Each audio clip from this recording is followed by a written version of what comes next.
आज शिव महापुराण जी की कथा के क्रम में आज शिव महापुराण के युद्ध खंड का आज 5वां अध्याय। इस अध्याय का नाम है देवताओं के ग्राम्य धर्म नियम का वर्णन।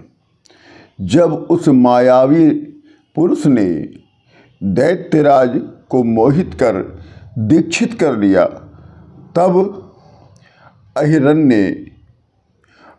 ने दैत्यराज से कहा कि हे दैत्यराज, हमारे ज्ञान गर्भित वचनों को सुनो, जो वेदांत सार का सर्वस्व पुरुषोत्तम रहस्य का रूप है।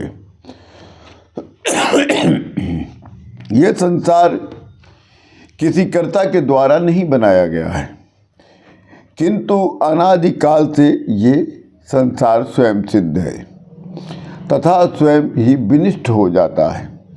ब्रह्मादि से लेकर स्तंभ पर्यंत तक जितने भी शरीरधारी हैं, उन सब का एक ही आत्मा ही ईश्वर है। वही उनका शासक होता है और कोई दूसरा शासक और ईश्वर नहीं है।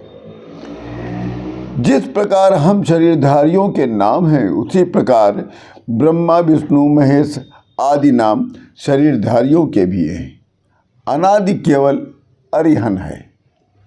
इस जगत में जीवों पर दया करने के समान और कोई दूसरा धर्म नहीं है।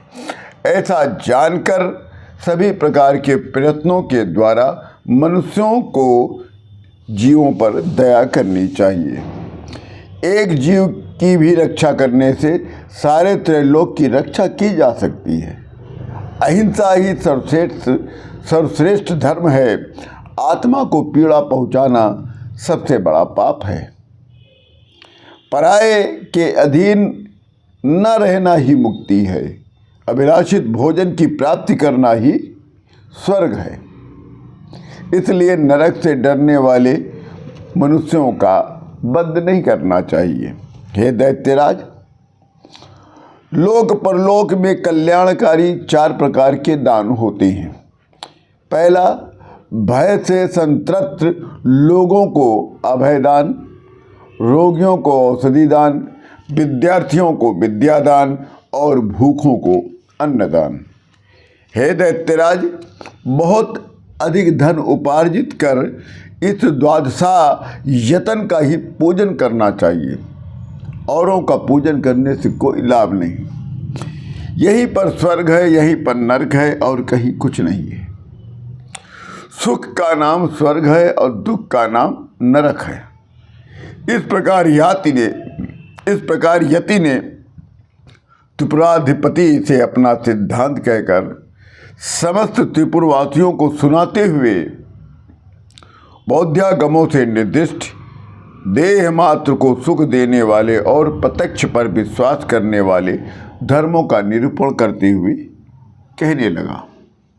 कहता है कि जब तक शरीर स्वस्थ है, तब तक इंद्रियां कमज़ोर नहीं होती। पुरुष को चाहिए कि अपने सुख का साधन प्राप्त कर ले। हे दैत्यराज, ये शरीर शीघ्र ही नष्ट होने वाला है और संचित किए हुए वस्तुओं का भी नाश निश्चित है। ऐसा जानकर अपने शरीर को सुख प्राप्ति निमित्त उपाय करते रहना चाहिए।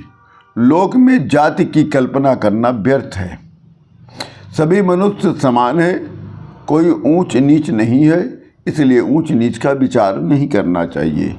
एक ही पुरुष से 4 लड़के उत्पन्न होते हैं, तो उन 4 लड़कों में भिन्न भिन्न वर्णता किस प्रकार से आ सकती है। इसलिए किसी भी मनुष्य में कोई भेद नहीं है। इस प्रकार यतिराज ने अपने उपदेश से त्रिपुर नगर के सभी स्त्री पुरुषों को मोहित कर लिया और त्रिपुर नगर के जितने भी स्त्री पुरुष थे, सब धर्म से विमुख हो गए। इस प्रकार नारद जी विष्णु जी की माया से होने वाले उन राक्षसों के बुद्धि मोह को देखकर अपने मनोरथ को सफल समझा। इसी के साथ शिव महापुराण जी के युद्ध खंड का ये 5वां अध्याय पूर्ण होता है। आप सभी लोगों को राम राम।